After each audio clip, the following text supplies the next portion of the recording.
Hi guys! Happy New Year! Gawa tayo ng binuelos or carioca. Yan po yung giniling na dikit.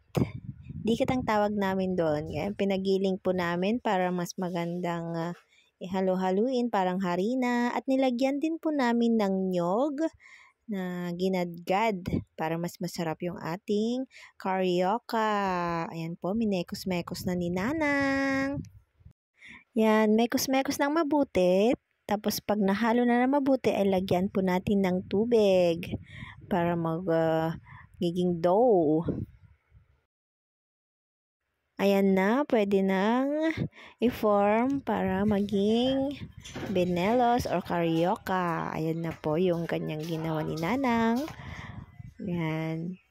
Finorm niya pong ganyan. Tapos mamaya po ay ipiprito niya po yan.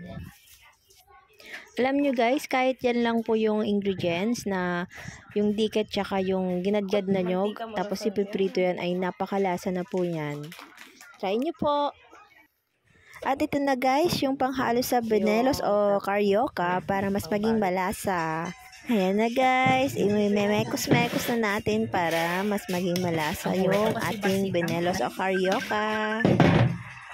Ang tawag po namin dyan sa brown na yan na ginawang pampalasa pa ng carioca ay sa Ilocano ay tagapulot.